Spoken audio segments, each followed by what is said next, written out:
This is Let's Talk Business with your hosts, Marc Ebinger and Howie Nestel. Now, here's Marc.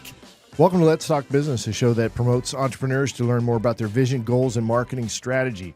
Coming up on the show today, we're going to talk with Dr. Tim Peterson, a chiropractor and owner of Peterson Chiropractic right here in San Antonio. Dr. Peterson, welcome to the show. Thank you so much, Marc. Happy to be here.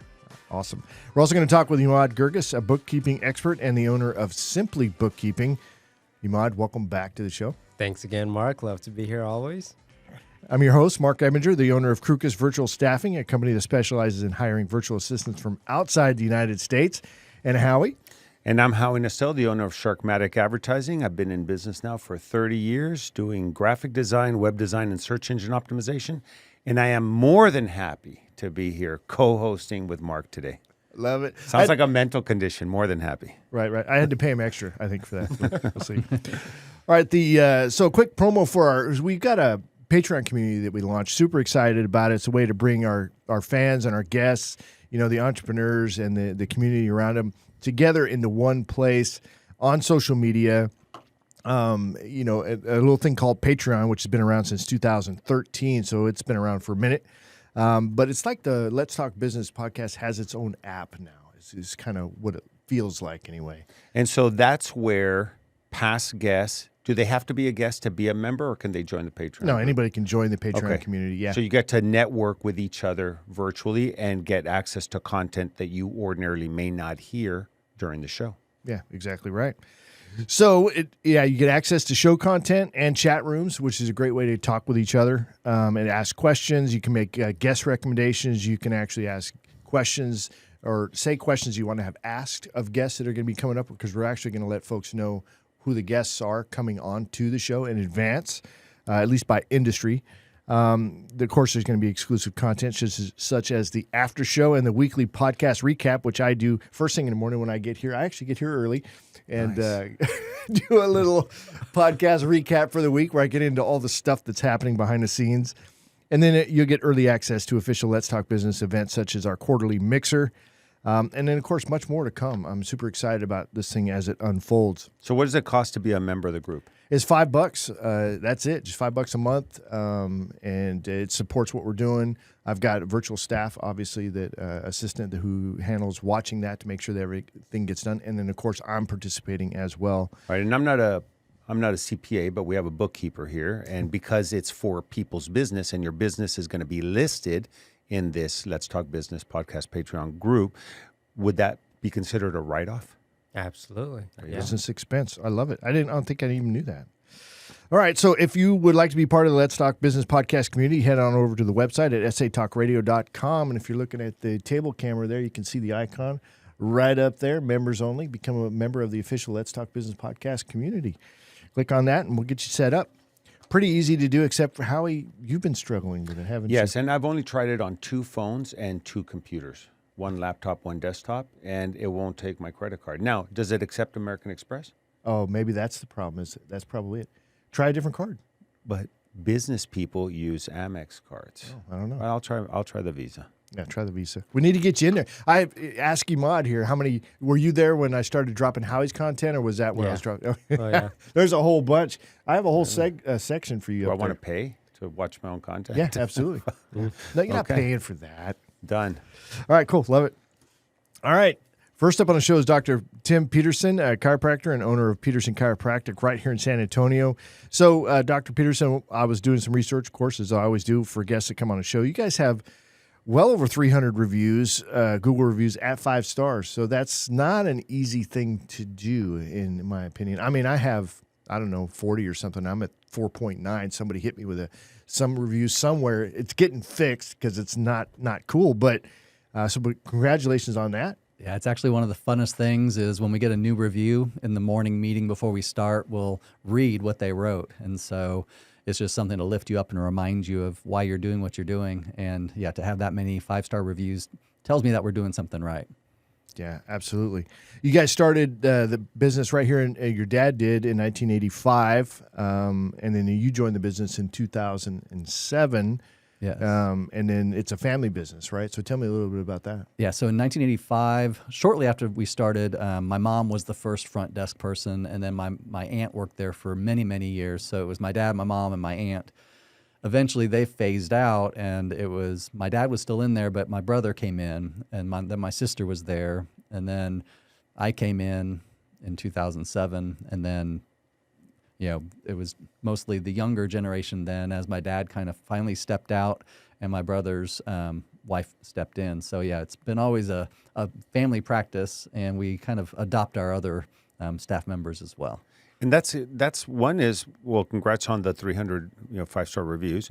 Number two, it's not common to have any kind of medical practice or chiropractic business that's family owned and operated, that's multi-generational. It's hard enough having a retail business or a manufacturing business that's passed on from generation to generation. What's your all secret? I think we just have a passion for the mission. And I think finally, me and my brother and sister-in-law, we've kind of figured out where our pieces go in the practice. So we really complement each other very well in making sure everything gets done. So yeah, I think that's it. The mission is number one. Great. Cool. So tell me a little bit about your background and your professional background, where you started, and then how you ended up right here in San Antonio. So I lived in San Antonio and graduated from San Antonio Taft High School back in 1987, first graduating class, and then I went to UT in Austin for my undergrad, and then I went to Palmer College of Chiropractic, which is in Davenport, Iowa. So ended up coming back and opening a practice in 1997 in Austin, and that's where I learned that I didn't know how to actually build a business. I knew how to be a chiropractor, but how to actually be a profitable business that could actually provide for your family. So I was there for close to 10 years and had to file bankruptcy, and my house got not foreclosed on, but a short sale, and like everything was just run amok. So when I got to San Antonio in 2007, I was just kind of starting to rebuild myself and kind of learning actually how to run a business. And yeah, I think finally we got it right.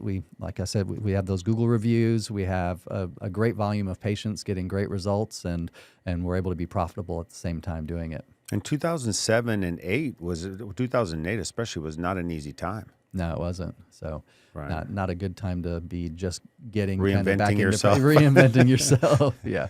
Yeah. Well, we've often talked on the podcast about people's setbacks, but what we really like is the comeback story. Right. And so how long did it take you to sort of get reset, find yourself, and really evolve into what you guys have become now? I think really the struggle went probably through about 2014.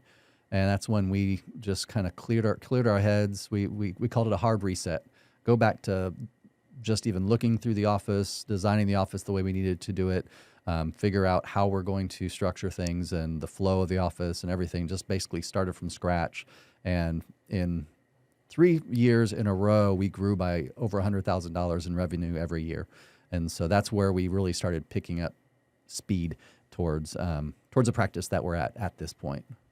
So what made the difference? I mean, give us some insight into how you're able to grow at that kind of pace when you had failed before, you personally. Yeah. Well, so we learned how to do quiet time and affirmations. And so like every morning you'd spend 20 to 30 minutes just in silence, just getting your head on straight, doing affirmations, looking in the mirror, reminding yourself why you're there, why you're doing it. And I mean, I think when you go into your day like that, you start your day like that, that's the way your day's going to go, and that's the way your day's going to end. And so I do it mostly, I give most of the credit to just the mindset.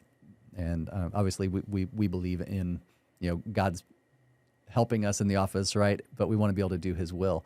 And so that's how we really focus in on what we're really there for.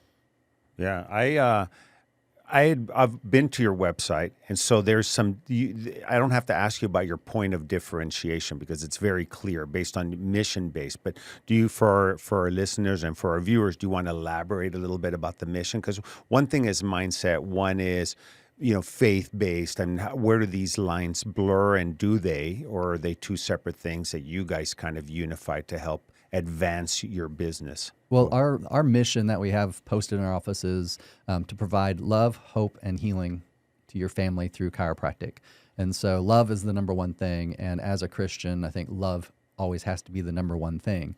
And so whatever faith you are coming into our office, there's never a judgment other than that we love you. And so that should be felt from the time they walk through the door, and they're greeted by name, and our staff is genuinely happy to see everyone that walks through the door, except maybe like traveling salesmen and Right. stuff. But but other than that, so that mission is important. Also, the fact that chiropractic is very misunderstood by the public, and even chiropractors. Like, sometimes I cringe at what some chiropractors do. We're very gentle chiropractic office. Our oldest patient's 96 years old, and she gets great adjustments. Our youngest patients are just months old, and they get great adjustments. And we don't have to worry about hurting anybody because we're so gentle. So we also don't focus just on relief. We want to provide a solution to a problem and then maintain it. A lot of chiropractic practices, they'll adjust you, and when they say, when you're hurting again, come back in. Well, you don't ever have a dentist not address a cavity because it's not hurting, right? Because you're going to end up with a root canal, or you're going to lose the tooth. Well, we'd rather get ahead of it and not allow it to keep getting worse until it becomes a more serious problem that maybe only surgery can help. Yeah. Love that. And I'll tell you, there is something about faith-based healing and putting your hands on somebody. It's a not only a skill set that you learned in medical school, but it's also, there's something, I would say, not religious about it, but certainly that goes back generations and centuries of healers. And it sounds like you guys take that very seriously versus, going to a strip center, getting a margarita, and then getting an adjustment on the way out next door, right? Right, exactly. So, School of Hard Knocks, I think, is how I kind of, those are my words for what you've been through. Finishing up school, to your words, they don't really teach you how to run a chiropractic business in there. That's, I think, a big miss there. So when you're out on your own and you launched it, what was that? So did you just do your own business? Did you partner with somebody? What's that first business that didn't work? Tell me about that. So in Austin, when I first got out of school, I was an associate doctor for a doctor in Ohio for about 1.5 years. And then I came down to Austin. My dad had just started a practice there. And so we decided to split overhead. Well, it was just too much overhead too quickly. I would have started much smaller. Too much overhead, not enough knowledge of how to market and get patients through the door. And then once you get them through the door, how to actually bring them through a process so that they have the opportunity to start care, and everywhere from that point forward. So if you're not having patients coming in, and the ones that you are having coming in aren't starting care, you really can't help them. So that was probably the biggest downfall. And then when I came into business, I had a child, wife and a child, and one on the way. So overhead wasn't going down. It was just continuing to go up. So I did struggle through that practice for 10 years. I was able to gain some sort of traction, but I was too far behind by the time I gained some traction. Yeah, and what you learn in those circumstances certainly help you accelerate growth in your next business. Yeah. Anybody who has not had losses in business, I feel sorry for them, because one, it's coming. And the longer you wait in your career to get those losses, the harder it's going to be to recuperate, because you get older. And like you said, your hard costs, your expenses are going up, not down. The Right. older you get, the more kids you have, the fancier your cars are, et cetera. I will tell you, though, that in business, it's almost better to be good at running a business more so than what you actually offer the public. Not that you're not going to be a good doctor, but if you're going to be a great doctor, you better have a good business person running the business. In my business, in my ad agency, I used to want to be that creative guy that managed all of the marketing. But my business suffered because of that. Now I spend 90% of my time running the business, and I hire people to execute on the deliverables for what we do.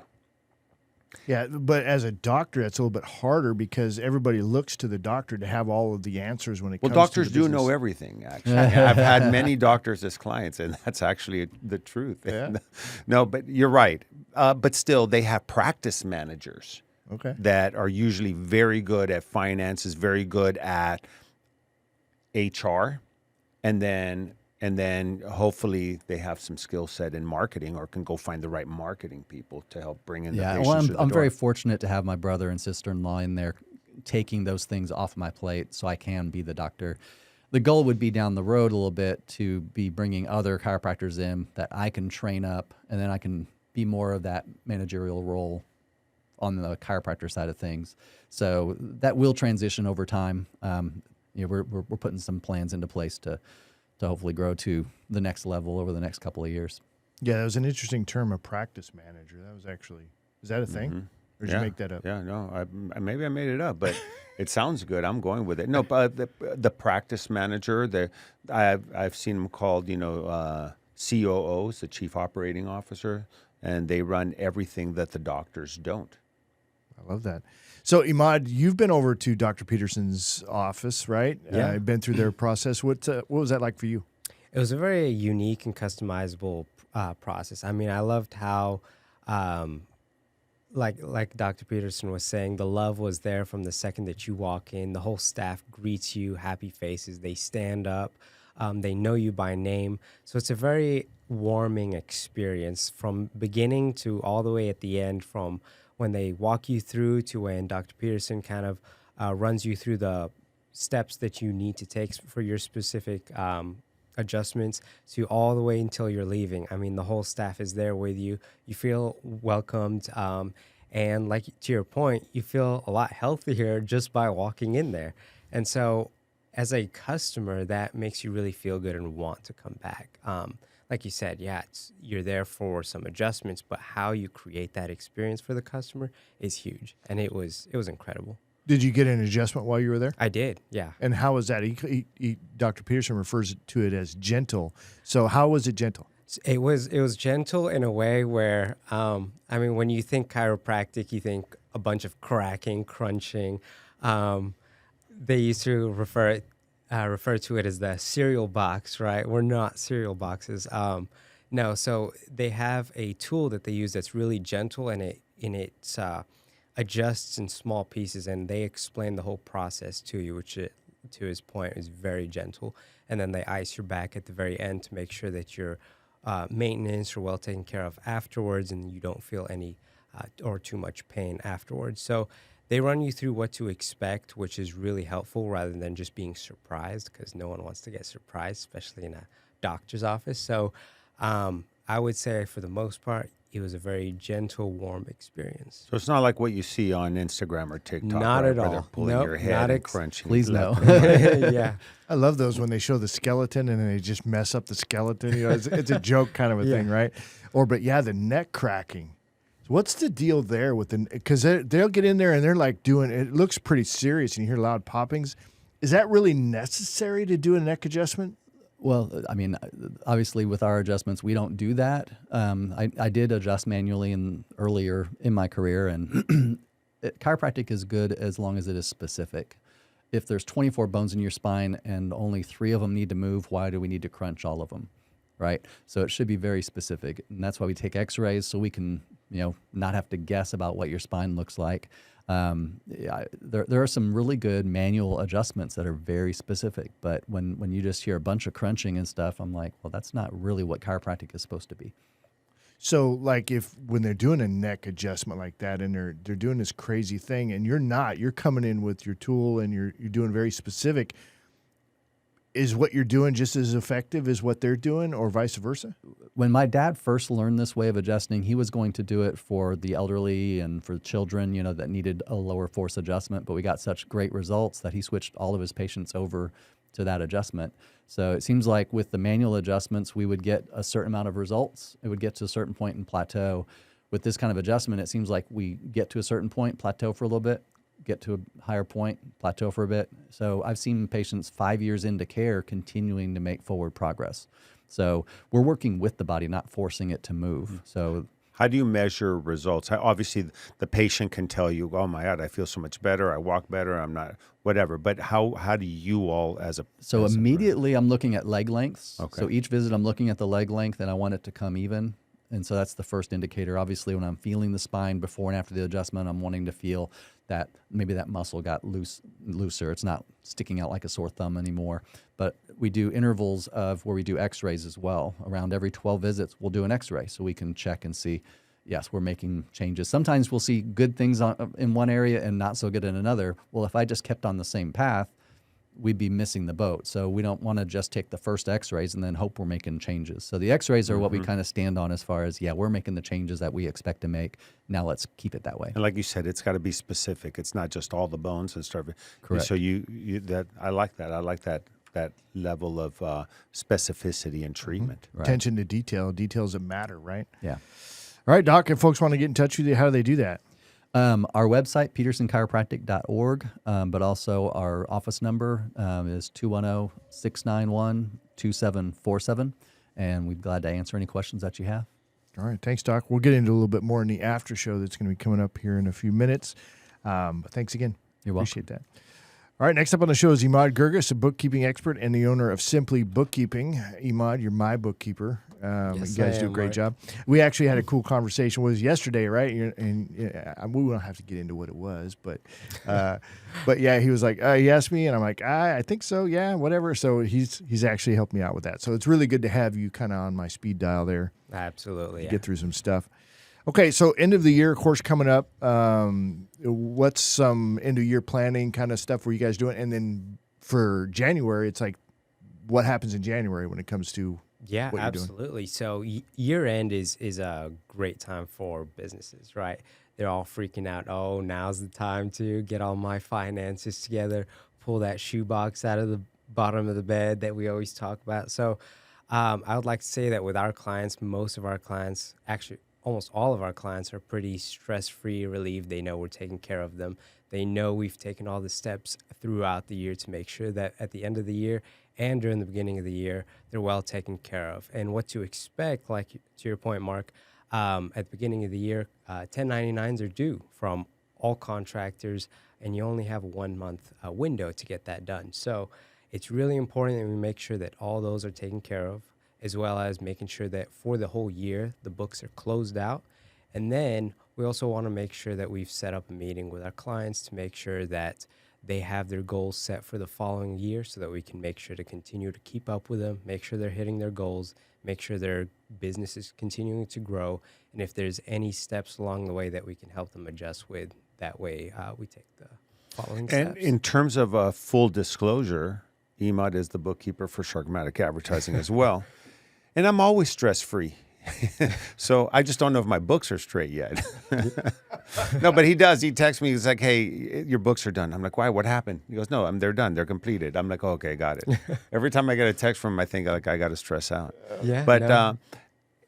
I've been in business for 35 years. I've been a partner in 25 businesses, and I can tell you most of them did not have their books or records straight, mostly because of me, because I'm more of a creative entrepreneur mind, more so than a numbers guy. But it's nice. It's nice, especially at this stage in my career, to not worry about these things. So I appreciate that. And I know you've communicated with my CPAs in the past, and you'll continue to do so in the future. And anything that we're missing, he and his team reach out. So there's a high level of communication, which is what I like. And I don't have a lot of experience with other bookkeepers, but I wouldn't have asked the doctor this specific question because I know his point of differentiation. But what's Simpli Bookkeeping's differentiator? What makes you guys different than other bookkeeping services here in town? Well, I think how you actually just said it yourself a couple minutes ago, but our communication with our clients and with CPAs make the whole process really streamlined, easy, stress-free for everybody. So the whole concept of our company is to make sure it's a smooth process for the business owner, right? We're all business owners. We all have a lot of tasks. We're all wearing a lot of hats. But the one thing you really don't want to stress about at the end of your day is your numbers, right? You want to make sure that whoever's taking care of that knows what they're doing. It's taken care of. like you mentioned, if they have to communicate with the CPA like we do, we try to minimize the gap that we have to reach out to our customer if we really have to, or the CPA has to if we already have that piece of information. So we try to make it as easy, smooth of a process as possible for the business owner. And that way they can stay focused and continue to rely on us where we can do the responsibility for them. So. Why does a business need a bookkeeper? What if they have a CPA who, quote unquote, takes care of the books?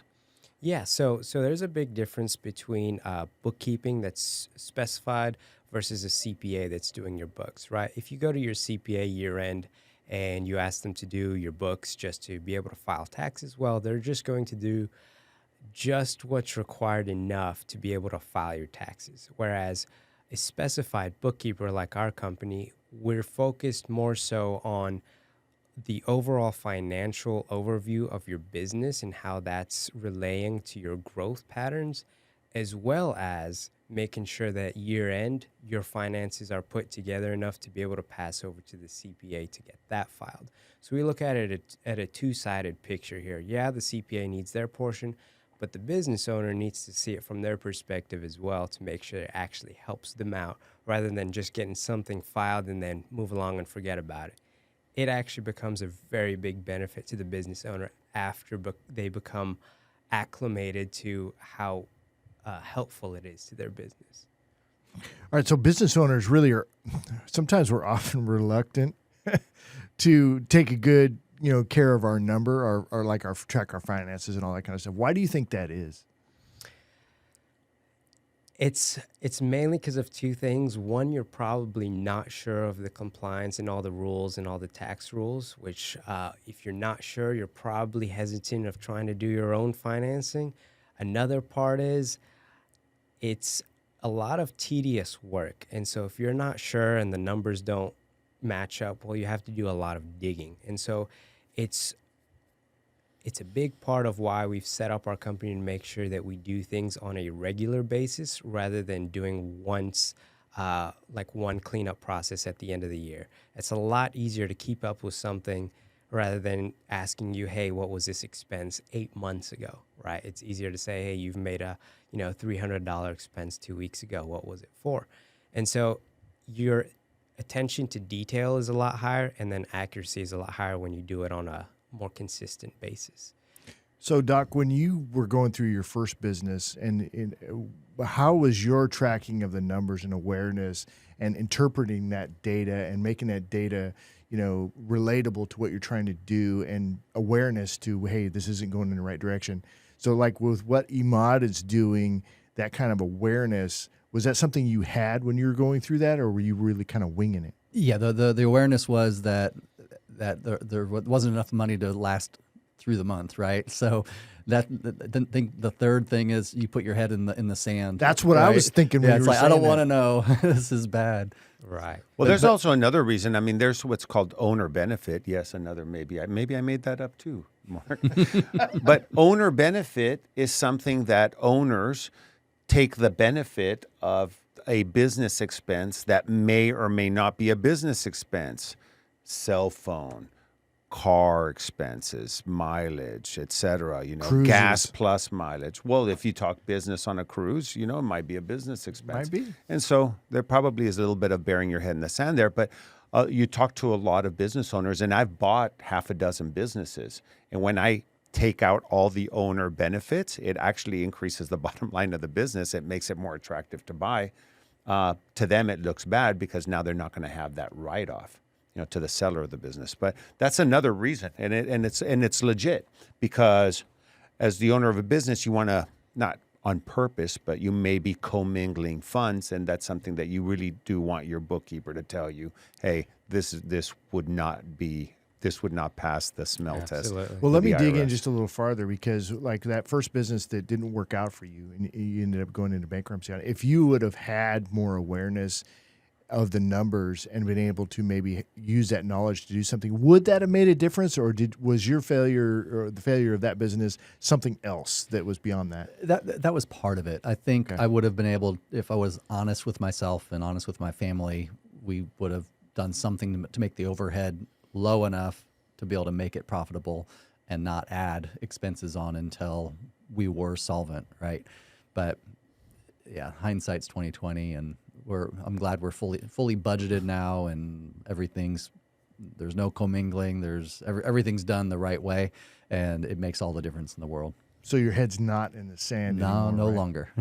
Sometimes you have to get kicked in the face in order to swallow that pride pill. For sure. You know what I mean? I was going to call it pull the Band-Aid off, rip the Band-Aid off. But getting kicked in the face or punched in the face, safe. I was a cop. So. Yeah. Not that I ever did that, but whatever. Well, I mean, a lot of times, so you have to let the business owner know, okay, something's, it's expensive, but sometimes you need to push off an expense. Sometimes they see it as, oh, well, it's a great investment opportunity. Well, yeah, maybe so, but is it a great investment opportunity right now? And as we look at their cash flow, then we can let them know right now is not the time for a great investment opportunity for you. Maybe so, because of their cash flow trends. And so what they could see as a great opportunity could actually stunt them at the time being, but could actually have a longer effect in not returning the ROI that they were hoping. So it's taking those equations into consideration, taking a look at what their budget is, what they've set, but also along with their cash flow, and if they are a seasonal basis company. So I know you work with a lot of businesses, right? So, take Dr. Peterson's previous case, right? I mean, have you had any recent experiences with that kind of a situation where they're kind of putting their head in the sand a little bit. They don't want to necessarily be self-aware. And then you're helping them kind of through your services has really kind of helped that surface that awareness so that they can do something with it. Yeah, actually there was a recent situation very similar. I'm not going to say the industry or anything, but it was a situation where, we were running through all their numbers. They continued to invest because they thought, okay, we're growing, we're on the right pattern. But the reality was they weren't investing in the right areas. They needed to focus more on the internal focus of the business rather than throwing more money at it and hoping that it sticks. To a certain degree, business owners, when they get so close to bankruptcy, they start to just really spend more money within the business. But the reality is sometimes you just got to step back a little bit and look at it from an overview. A lot of times we can help, and a lot of times we can predict how many months in advance they have left at the current trend that they're running at. But in a lot of businesses, we've been able to save as well. But there are certain patterns that can be reflected on. A few years ago, I brought a guy named Jerry Latterman. He was the CFO of Continental Airlines or United Airlines. And he calculated and told the CEO, president, CEO, and the board of directors how many months they had left before they would run out of money when the pandemic started. And that kind of lit a fire under their feet to go and negotiate with the U.S. government and with their vendors, Boeing and everybody else, to extend terms up more than 2 years to be able to get through it. And that's what saved the airline. And they counted the number of days. I think it was 2.5 months worth of days before they ran out of money, and they were burning $30-40 million a day is what they were losing. Yeah. It's all about planning. Yeah, planning and knowing your numbers. Exactly. And being humble too. I'm serious. It's like you've got to be okay with somebody telling you that you're going in the wrong direction and to be able to adjust. That's just a big part. I'm sure Dr. Peterson would agree with that. It's Absolutely. like sometimes we have to learn the hard way. All right, Emad, if people want to get in touch with you, how do they do that? Absolutely. So they can actually either directly call me. I'd love to have a free consultation with any business owner that would love a talk at 832-518-9368. Or they can check out our website at SimpliBookkeeping.com. And that's simply with an I, not a Y. All right. Thanks, Emad. I appreciate it. Always a pleasure to have you in there. Thanks again, Mark.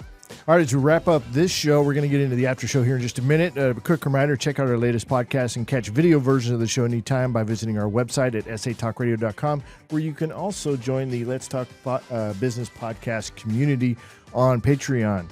All right, great job, everybody. We appreciate it, and we'll see you on the next one. Thank you. Wonderful. Excellent.